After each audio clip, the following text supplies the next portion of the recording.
Listen and listen very carefully.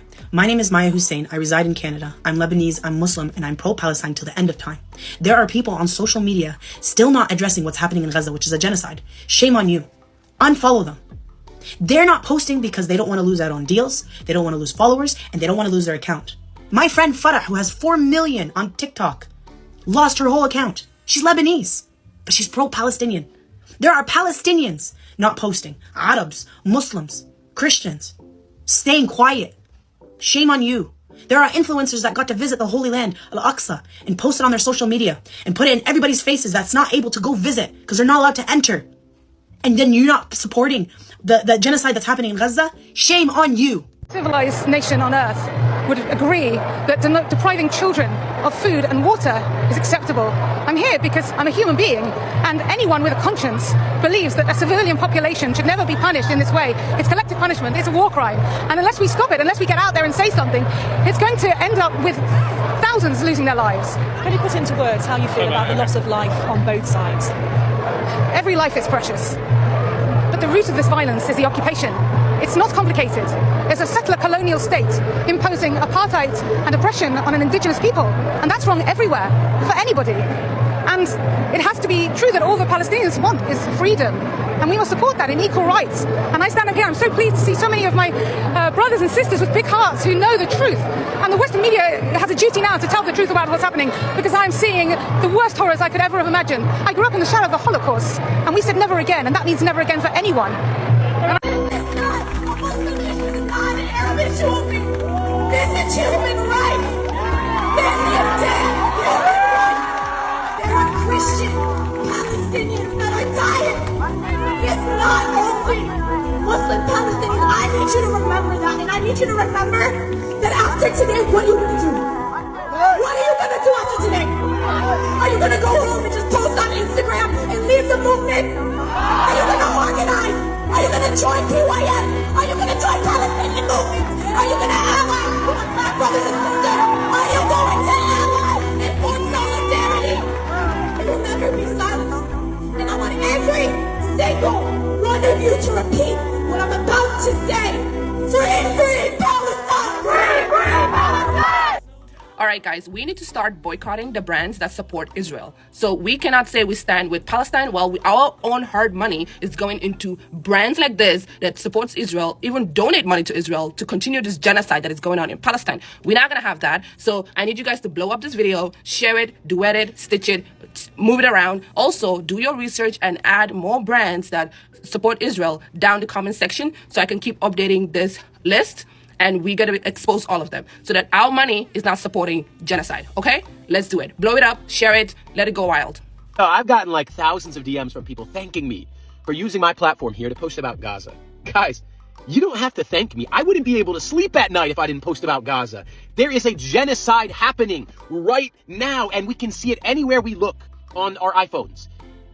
Every human being with a soul should be posting about Gaza and telling the world we need to end the genocide of Gaza immediately and to free Palestine from apartheid and occupation. This is only common sense, guys. I hope you understand. There are 2.2 million people trapped in an open-air prison with bombs raining down from the sky, with no water, no freedom of movement, no homes. Many of them have lost all of their family in the last 72 hours. No Wi-Fi, no internet, no ability to speak to the world. We need to be their voice. We need to be the voice for the voiceless right now. They are stuck in a fucking genocide. I get worked up because I just don't know how the whole world hasn't frozen still to talk about this. I just don't know how anybody can have anything else on their mind at a time like this. We're in a big historical moment, everybody. And with all the love in my heart, I'm going to tell you this. You get a choice right now, and you only get to make it once if you want to stand on the right side of history. I implore you to be courageous. Even in the face of family and friends who won't support you, I implore you to be human. I implore you to lift your voice. This is the choice we have, guys. For the sake of humanity, will we watch a genocide happen and stay silent, or will we lift our voice and cry out loud, end the genocide of Gaza immediately, free Palestine from apartheid and occupation, freedom, peace, and equality for all human beings, always. I love you guys. People are so fucking crazy right now. Free Israel. From what? 75 years of oppression? Freedom from what? The land that they stole?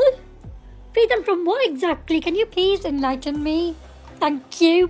I am a colonizer, and I am a decolonizer, and we are fighting! I have 48 attack helicopters, 2,200 tanks, 250 jet fighters, and 170,000 active military personnel. And I don't have food, water, electricity, or fuel. I have human rights, and I don't. I have hang gliders and bulldozers. I took their home. My home was taken. I'm backed by the world's greatest empire in human history, and I live in an open-air concentration camp. I'm in constant violation of international law and face no accountability ever. I'm recognized as the single greatest humanitarian crisis on Earth. I have completely encircled my enemy by land, air, and sea and have them hermetically sealed off from the rest of the world. And about half of my population of 2 million is children. I constantly violate ceasefire agreements, and I uphold ceasefire agreements until they're broken. Both sides are bad.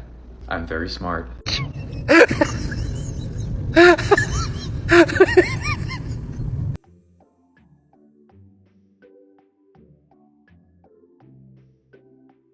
Israel has just bombed the Al-Ahli hospital in the Gaza Strip. Initial reports are suggesting that up to 500 people could have been killed. This is what a war crime looks like. This is what genocide looks like. And Western governments and the Western media class have offered unequivocal support to the state of Israel to do genocide. And it shouldn't be surprising that this is what Israel has done, because it has always been hell-bent on the genocide and the destruction of the Palestinian people. I mean, it was literally founded through the ethnic cleansing and the expulsion of 750,000 Palestinian people who were never allowed to return to their homes. To all of the people who have pushed Orientalist tropes about the Palestinians, especially the media class that have been calling them savages and pretending that they lack humanity, the blood is on your hands. You have justified a genocide and you have disseminated the propaganda of a genocidal regime that has always been hell-bent on the destruction of the Palestinians. Western leaders like Joe Biden and Rishi Sunak have not only offered their unequivocal support to the state of Israel, but they've also effectively refused to facilitate a ceasefire. They have enabled Israel to do this to the Palestinian people.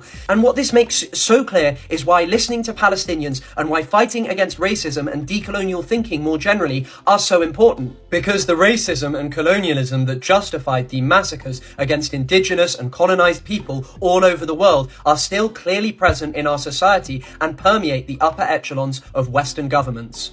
Some live pictures that we're getting in right now from southern Gaza.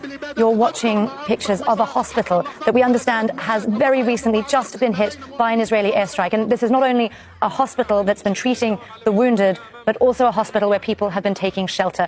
Obviously, many people were evacuated from northern Gaza. They've headed to the south. They have very limited supplies. We also know food and fuel are in short supply there. You've been watching the aftermath of that Israeli airstrike in that hospital. We've watched stretchers going past with the wounded. We'll be bringing you much more on that as it happens. The hospital was targeted. Many people have taken refuge into the hospital compound. The entire hospital compound was targeted.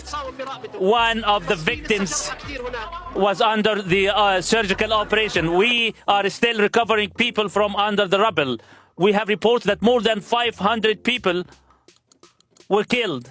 They keep crying about 40 fake babies, and here they are killing 800 children and women in a hospital live right now, 10 minutes ago. Isn't this insane? There was a woman jailed in France because she said assalamu alaikum, which means good morning in Arabic, to her neighbor. And when they asked the police why they did that, they were like, oh, we were just taking precautions because you never know what happens. You never know what happens. What is going to happen? The Arabs are going to come and kill you?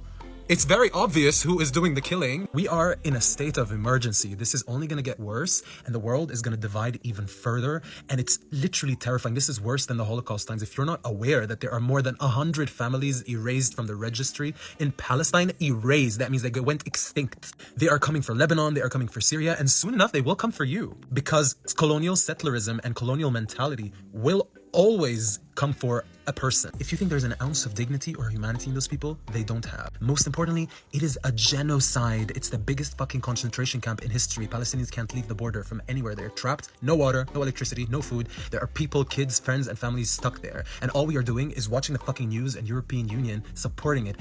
We can't even share our voice. I'm getting shadow banned. My friends are going to fucking jail because of just speaking up for the rights of their families. It's insane. The only leeway we have is the internet. We have to keep sharing and we have to keep posting the real content and stop spreading misinformation about what's actually happening. They control the media, they control the narrative, and we're going to try to destroy that. Only if we stick together and keep sharing their voices.